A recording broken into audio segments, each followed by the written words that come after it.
घ्या पोलीस स्टेशनचं नाव.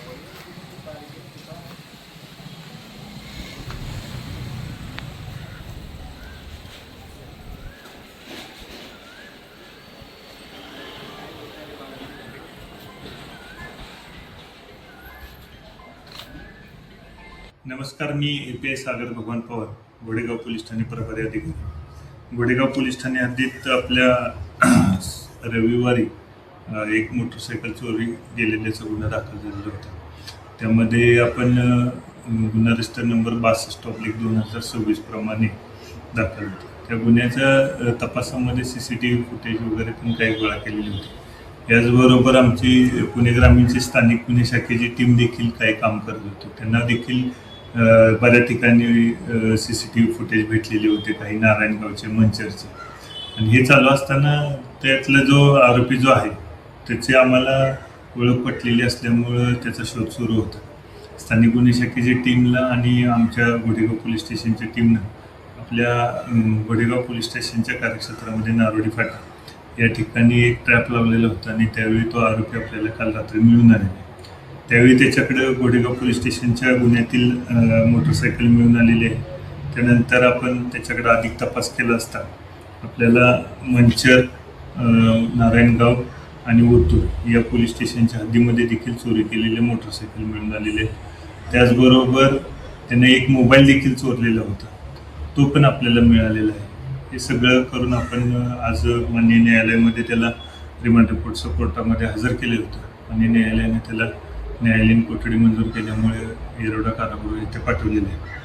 एकंदरीत जवळपास 5 गुन्हे उघडकीस आलेले असून 1,11,000 रुपयाचा मुद्देमाल आपल्याकडून हस्तगत करण्यात, त्या आरोपीकडून हस्तगत करण्यात आलेला आहे आणि तो पुढील कार्यवाहीसाठी जप्त केलेला आहे.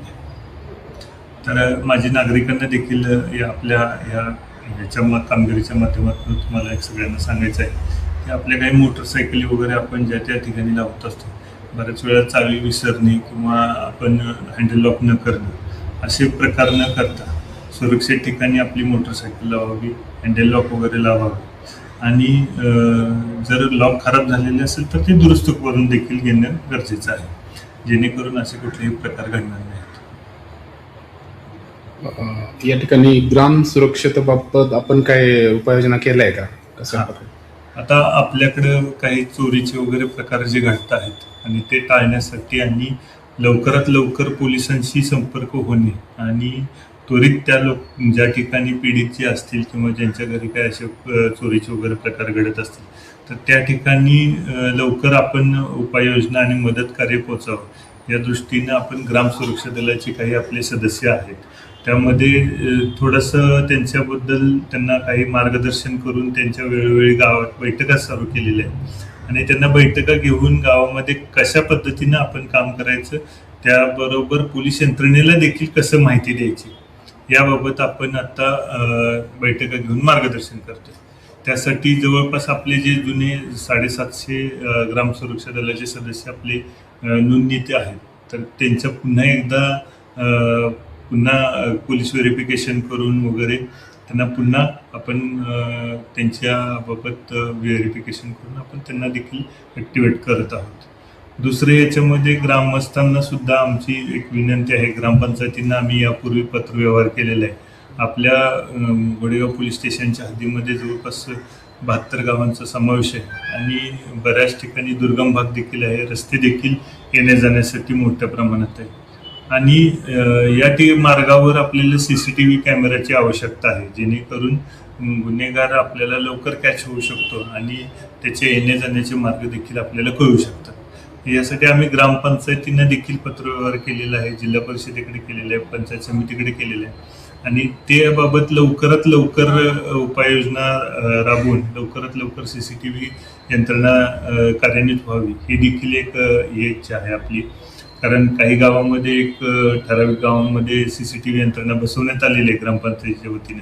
त्यामध्ये सुद्धा आम्ही काही मार्गदर्शन केलेलं आहे की कोणत्या ठिकाणी कॅमेरे असावे किंवा काय, आणि गावातील कोणत्याही तक्रारी असू दे किंवा कोणतेही गैरप्रकार असू दे किंवा गुन्हे असतील तर ते तक्रार न नोंद करता टाळाटाळ करणे ह्याच्यापेक्षा माझं म्हणणं आहे की नागरिकांनी येऊन पोलीस स्टेशनला त्याच्याबाबत तक्रार नोंदी करणे गरजेचं आहे, जेणेकरून आपल्याला कायदेशीर मार्गाने कारवाई करता येईल. भीमाशंकर मंदिर पुन्हा एकदा बंदचे आदेश काढण्यात आलेले आहे, त्याबाबत तुम्ही नागरिकांना काय सूचना द्याल? आता भीमाशंकर